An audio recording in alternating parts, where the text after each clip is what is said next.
Hi, I'm Coach Corey Wayne, and today we're going to be discussing with John Dufresne of kineticconsulting.net. And today we're going to talk about different carry holsters and setups and two different types of pistols. We've got a full size, which John likes to carry, and then a compact, which I typically carry, especially if I'm going to be carrying it under my shirt or something like that. So you can see a couple different setups and what we typically carry. So, John? Cool. Carrying a firearm, right? One of the most important things is knowing how to carry it. Not only how to use it, but like how do I conceal it properly? How do I, wear my clothes properly? All that jazz. And a lot of dudes, they, especially down here in South Florida, like they wear too tight of a shirt and they can't conceal a firearm. So most of the time when I get a new student that's adamant about carrying and he's actually going to do it, you see a lot of them start to go up in a size with their shirts, and you have to go up in a size usually with pants. Like I had to go a little bit wider with my pants so that I could fit a gun in there, depending on the size of the gun. So when it comes to it, like there's a few different aspects to it, right? We have different belts that you can get into that you have to use to kind of hold the weight of an actual firearm, and belts that are going to not fold on you. So if like you buy your belts at like Walmart, there's nothing wrong with that if you're just going to hold your pants, but there's a lot wrong with that if you're going to try and hold a gun. Guns, most of them are about a pound and a half or so, plus ammo which is a little bit more and stuff. You're going to start pulling on these belts and compressing them. And if it's uncomfortable to carry, you're not going to carry it. So we want to make it more comfortable. A belt is the starting basic point of carrying a firearm. Yeah, in this particular setup, because I wear a lot of drawstrings, because it's so damn hot down. It's middle of summer right now. You get about 10 feet out your door, and you already got moisture forming on your forehead. And so if you're carrying drawstring, you're not going to be able to have your gun hanging from your drawstring. It's Ain't going to be gonna work. sagging. So what I do is this is I think it was a Wilder.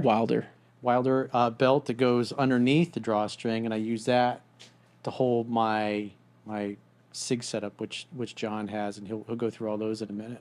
Yeah. So yeah, if you if you want to alternatively carry your gun like that, that's if it works for you, right? But whatever it is, make sure you can still draw your gun, you can still do everything you need to do.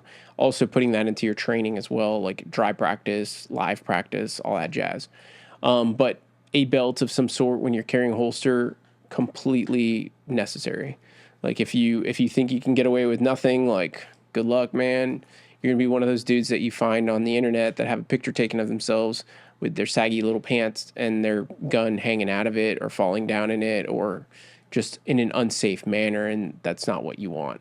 Plus, if you go to draw it, you'll probably the holster and everything will come right off the drawstring. And Yeah, these have little clips underneath that hook on to the belt. So when you go to exactly. draw it, the holster stays in place and the gun comes out. Exactly. So there's a lot of little things, but belt important. Second part of it is depending on your firearm. Depending on your firearm, you may have a bigger holster or a smaller holster. Now, all holsters aren't the same. Like they're all molded specifically for the firearms, depending on what you're carrying. So this one with the SIG 365, obviously it's going to be molded smaller, a little bit easier for most people to carry on them. And then Corey's also has a pouch here that can accept a magazine as well. I carry a separate one. I like it to be separate, so when I move, my body gets to move naturally instead of kind of be stuck to conforming to this guy and this guy dig into me every once in a while. So I've tried these single Yeah, you're base definitely aware of holsters. it the whole time when you're wearing that thing. Yeah, it's almost like a front diaper. Yeah. That's what it feels like, at least. A front diaper. That's So a good analogy. that's a fupa holder. My But frontal diaper. my frontal diaper is rubbing hard. But that's a sound bite right there. But most of all, like I want it to be comfortable. So if this works for Corey, that works, man. But if it's something that's going to be like, I prefer them being a separate system where they act like so. and they can independently rotate on my belt with me as I move, as I run, as I kind of squat down, whatever it is. So they can independently kind of move. And if I need to like go to the bathroom or pee, all I have to do is like shift them apart, unzip and go, versus like this little guy, you may have to shift the entire thing or take it off completely to go to the bathroom and stuff like that. So it makes it a little harder on You normal kind of have human to reach tasks. down and pull the underwear out the way. Yeah, just like weird ways, right? Things that people don't think about, right? But that's something that Man problems. I recognize when using one of those. I was like, I kind of don't like the one piece system because it gets in the way. Yeah. So when it comes to it, like different ways of going about these different holsters too is like the clip systems they use are going to be different. I like thinner, more metallic or metal style clips that'll clip on really tight. And it's actually, these were made for knives originally, and then they started being used on holsters. And it's really tight, it's really thin, so it doesn't take up a lot of space, and it can hook onto fabric as well as all the actual belts that we use. So that's what it was made for, was fabric, so that you can use a knife in gym shorts or whatever. Mm-hmm. The plastic clips, they work really well under enough tension, as in like in a fight, like when I'm on the ground fighting somebody or something, if they're trying to get to my gun, the clip could actually pop everything off. And then now they have the gun, the holster, the whole shebang all in one. So to avoid that, I went ahead and I switched to metal clips. I used to use those loops. I don't know if you remember those loops I was using, the kind of like snap loop kind of thing. Mm-hmm. And those were a little bit more secure too. But these, that's right. I remember those. Yeah, these little guys are really tight. Since the last time I saw that. So, and it's a new holster. This one's from Tennecore. And Tennecore holsters is so the loop had like a snap on it. Snap button underneath. So you loop it over your belt and snap it. Exactly. And it was dependent on where you positioned it, how it would snap. It was only like a single spot. I forget what they call them. Mm-hmm. But it only made it that way. But the smaller the gun, it actually makes it a little bit easier to hide it. The problem that I found with smaller guns is that if you can see where the grips are here, mine goes deeper, right? So you guys know that little fin that's on the bottom of like a surfboard or a sailboat or anything like that? Well, those little fins are there to keep the top end from rotating. The longer your gun is, the less rotational effort it has of getting away from you from the belt line. So what it actually does, having a longer gun conceals better on my body versus a smaller gun when I use like a little G30 or a G43 or a G43X or something like that, or even the P365 XL. The longer the gun is, or the longer the holster is, the easier it is to conceal. Now, there's a point of diminishing return at that point too, because if it's too long and it's digging into my leg, like I can't sit down, uncomfortable, I'm not going to wear it. So there is like a happy medium there, and I found it with the length of a Glock 34, which is kind of like this Glock 17, but with the barrel. That length right there is like the happy medium for me to successfully and comfortably carry a gun and sit down and do daily tasks like normal human being things. And it just takes a little bit of time. So you'll as a new shooter or a new gun carrier or a new concealed carry persons, you may end up buying and having like, I don't know, 6 different holsters prior to knowing which one you like the most.